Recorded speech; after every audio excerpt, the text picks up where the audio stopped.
So yeah, I'm here to talk about a project that I worked on for the World Bank a little while ago now, actually, almost 18 months ago. And I've got to be honest, there wasn't a lot of theory behind this work. So definitely I'm probably going to be feeling a little bit embarrassed by some of the things that I've learned this morning from Jeff, but nevertheless, I will say. One of the things about this project is that it's all about transportation and taking you somewhere else. So I'd like to start by doing that. So hopefully this works. So this is on the northern coast, a place called Viti Levu. For those who've been to Fiji, you'll know it well. Fiji's just working. I'm not sure. Yep, we're good. Okay, I'll keep talking. Now, Viti Levu, this particular place is a village called Ngā which you can see, and there's about 130 homes there. So Ngā was basically ground zero for Cyclone Winston in 2016. Cyclone Winston, for those who remember, was the single biggest cyclone to ever hit the South Pacific in terms of wind gusts. Within 24 hours, 44 people had been killed, 350,000 people affected, and 44,000 homes had been destroyed across Fiji. This particular area was essentially ground zero, and Cyclone Winston sat on top of this area of Fiji for about 7 hours. And in July in 2017, I was lucky enough to spend some time in this community. I'm going to talk a little bit about why I was there.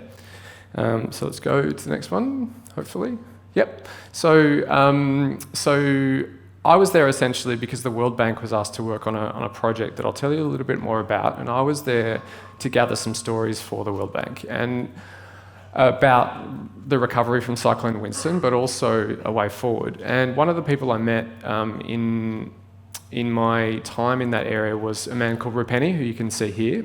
Now, Rupeni is in his 70s. He's been working as a carpenter for about 50 years of his life. That's his home behind him there, and essentially all that was left of his home after Winston was the bathroom and part of the kitchen, because they were built with concrete. And Rupeni greeted me. He was working on a house in a neighbouring village when I met him, and he greeted me with this big, open, kind of warm hug. We'd never met before. It was very kind of just had this lovely energy. And when I started talking to him, I learned an incredible story of how he had essentially led the reconstruction of most of the communities around him. He was literally working on a house when I met him, and his story really struck me as something that when we talk about climate change, particularly in my line of work, where I work with a lot of very technical experts, engineers, economists, they're talking about climate change in a very macro, very big scale perspective. And Rupeni's story really reminded me of the fact that we need to often bring that stuff right back down to individual stories. And that often in an organisation like the one that I work for, which is the World Bank, is really lost. And so my job is essentially to try and help bridge that gap a little bit. But the context to why I was there was because of this report. So the Fijian government had asked the World Bank to produce an assessment of what climate change means from all sorts of different perspectives over the next 30 years for Fiji. So we're talking assessments of what climate change means for the education system, the health system, for social protection, all the various kind of elements of it that make a functioning society. The Fijian government asked the World Bank to help them write this really detailed report. And the context of this was that they wanted to launch this report at COP23. Now, has anyone heard of the COP meetings? A few hands. So for those who don't know what that is, COP3, for example, was where the Kyoto Protocols were established. COP21 was where the Paris Accords were agreed. Essentially, they're the formal system for countries to agree on climate change policy through the UN. And significantly for this one, Fiji was taking the presidency of COP23. Now that's really, really unusual for a small island country like Fiji to take on such a big global role. And essentially they wanted to launch this report at COP23. But one of the things that really strikes me, particularly in my job, is how many reports, and I have a whole stack of them in my office and then scattered throughout the office, and I'm sure everyone can speak to this. We are in an academic institution, and I mean no disrespect, but so many reports and policy papers just end up on tables, stuffed on a shelf, and no one reads them. Which brings me to my all-time favourite World Bank graph, which is number of World Bank reports that are barely ever read. It's a little bit, so the numbers are up to 2012, but you can get a sense, like these are papers that really, extraordinary experts are spending a lot of time to write and no one is reading. So that's where people like me come in, and people like you. We can help people make sense of technical information, make them care. So essentially, I was tasked with the objective of trying to make people care about a really, really dense, complicated report. So we wanted to make sure that people connected with that report. We wanted to make the key people that have the power to make significant decisions on climate change policy, particularly for Fiji, related to adaptation. For questions of mitigation, it's different, but for adaptation, actually adjusting to the fact that climate change is happening, is real, and there are adjustments that need to be made now, that was the key policy outcome that the Fijian government wanted to achieve. For us, on the World Bank side, we wanted to make sure that we stood out in an incredibly busy meeting. Now, these UN conferences are massive. We're talking about 5,000-6,000 people all vying for their tiny little bit of voice on the global stage. And this is the critical thing. The meeting was being hosted by Fiji, but it was not being held in Fiji. It was being held in Germany at the UN's headquarters in Bonn. So how do we bring Fiji to Bonn? So we chose VR, and this is now to come back to Jeff's point. Technology is not a solution, it's not a silver bullet to many things, but it's certainly very helpful in this context. And what I'm going to talk a little bit about is why we chose to use this technology. First and foremost, as I said, this is a very historic moment for Fiji that they could hosting this really massive global meeting. There's the curiosity factor. I mean, I know you've seen the headsets that are sitting outside there. I'm sure many of you are curious as to what's on them, for example. And there's still that curiosity with this technology which we wanted to tap into. We wanted to capture decision makers' attention. So how can these guys, we're talking presidents, prime ministers, foreign ministers, how can we get 6.5 minutes of their time without distractions, without their 20 minders following them around, notifications on their phone, all of those things, how can we completely immerse them in a story?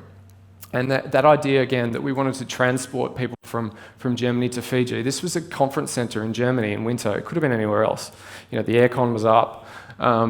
We wanted to make people feel and experience what climate change means in Fiji. And that idea of immersion, VR is incredibly powerful if you've ever seen a really great VR experience for immersing you in someone else's life.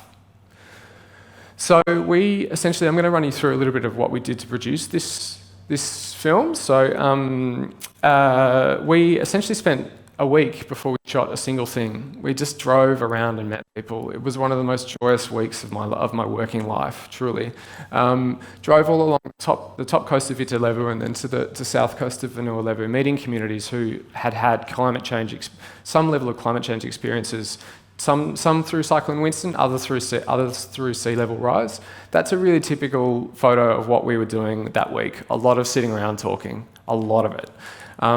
Just sitting around listening, talking. We didn't shoot a single thing, and that was really important for earning community trust, that we weren't there just to go in, get the job done. There's my little notebook from, I think, 3-4 days worth of work. Doesn't look like much, but there was a lot happening. At the end of the first week, that's essentially our crew. So we had planned out our shoot schedule. Quite complicated when you have VR technology. It's very difficult to shoot in hard light, for example. So you got to make the most of, and we were trying to also factor in tidal patterns, the positions of trees, all this sort of stuff that we were factoring in. At the end of that first week, we had 4 people's stories that essentially would represent Fiji's climate change story for the world. So this is Rupeni on the left, who I've already introduced you to. His story is really about the idea, he talks about the idea of velomani, which is a Fijian expression which means the act of loving one another, the connection that you have with your neighbour, your friend. It's a very Fijian idea, and it really struck me, it really stayed with me. And Rupeni helped communicate that connection to history and community. Asmita, so Asmita is a school teacher. She represents Fiji's diversity. She also represents Fiji's incredible knowledge on climate change.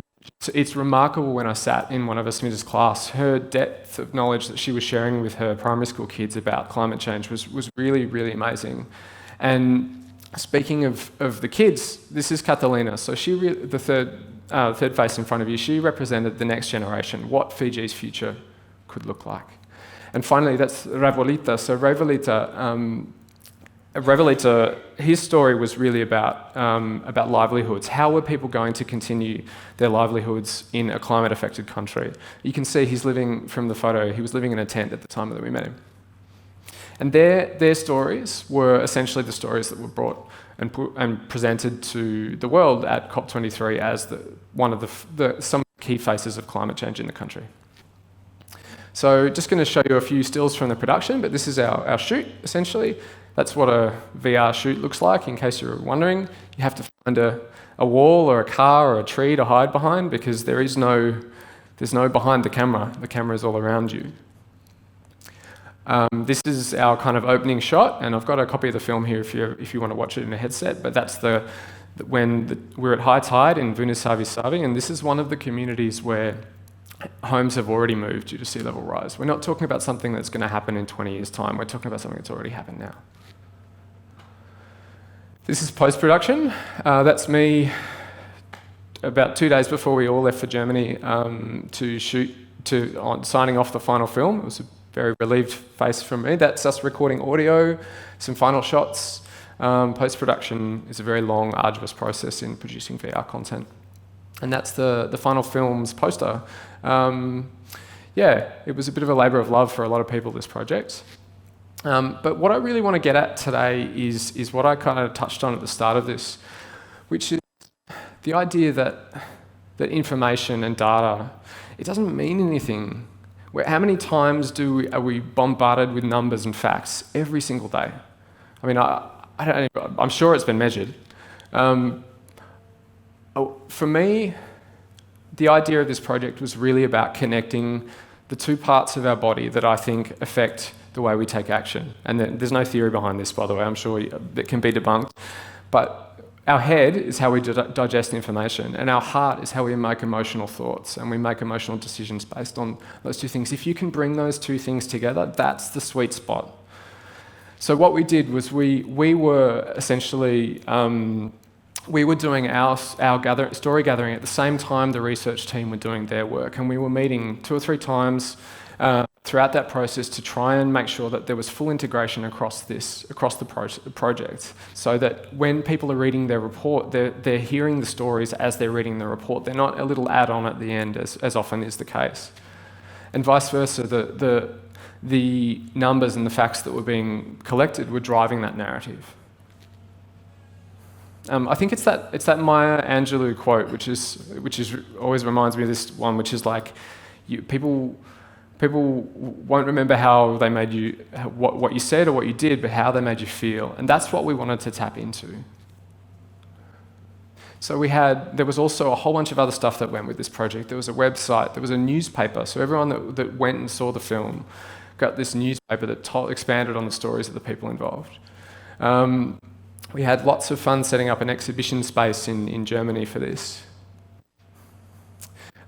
We had some really amazing outcomes from this project. So it's had over 1 million views online, which has been fantastic, which is great. But from my perspective, it's the people who put the headset on and immerse themselves in it. That's the really exciting stuff for me. We've had Mike Bloomberg, the UN climate change envoy, watch it. We've had coverage in The Guardian, Deutsche Welle, Mashable. Importantly, the number This number's a little bit old, but the number of times the report has been downloaded means we're sitting at the top of that little graph that I showed you before, which is a good sign. It's been screened at film festivals all around the world, climate change events, and now it's part of the Fijian government's global advocacy on climate change, which is fantastic. It's been translated into 3 different languages, so I often get strange emails from people or tweets saying they've just watched this film in the Middle East or various parts of Europe. It's really exciting. What I wanted to do was really give you a sense of why there is a business case for producing this sort of content. And I can't speak to other sectors, I can only speak to the international development sector, but the idea of a field trip, and particularly if you're working for a charity in terms of visiting the communities that might be supported, it's a really integral, and has been for decades, a really integral part of the development process. But one of the things is, if you've been involved in anything like that before, it can often be really awkward, and it can be really uncomfortable, particularly for the communities involved. I find makes me feel a little bit uncomfortable. So if you can remove that process, and instead you can get someone to share their story in a really personal medium that is just you and them sharing their story, it can be a lot more effective. And from a cost point of view as well, we don't have 5 vehicles turning up into a community. We just have a little headset. And that's what a lot of development organisations like ours are now doing to reduce that burden on communities. But there are some numbers around this stuff too. I'm not just kind of telling anecdotes. UNICEF has done some amazing research around this stuff. So particularly in the impact of charitable donations, they use it for face-to-face fundraising. So the film Clouds Over Sidra is fantastic. It's an amazing film if you want to watch it. So in New Zealand, for example, people, face-to-face fundraisers, does everyone know what I'm talking about when I say the people that often annoy you in the street asking you to sign up for the charity? So 1 in 6 people chose to donate in New Zealand if they watched the film versus 1 in 12 who don't. In Korea, these sign-up rates increased by 40%. And this last one in the Netherlands I really like. It's the attrition rate of donors. That's fascinating. So people who've watched the film and they've decided to stay as donors because they've watched the film, as opposed to those who've signed up and maybe a couple of weeks later probably regretted it. There's also some really amazing experiences that I really encourage everyone to seek out, particularly outside of the development sector. These are fascinating experiences related to health. And I find the most effective VR experiences that I've tried have been related to experiences that you can't necessarily see. They have to be experienced from a first-person perspective. So a walk through dementia. How do you explain dementia to someone? How do you communicate it? Same on blindness. Too much information from the National Autistic Society in the UK is amazing. They're incredible tools for those organisations to make people understand and empathise. But now I'm just going to show a quick little snippet. I'm going to come right under time, which is awesome, from when we took the project back, because this project was so important to a lot of people in Fiji, and the fact that this was going off to Germany was a kind of strange thing, particularly with the headsets. So we made the commitment at the very start of the project to take it back, and there's a full little documentary we made about going back, but this is just a quick 1-minute teaser, so I hope you enjoy it.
And that's it. Thanks very much for listening.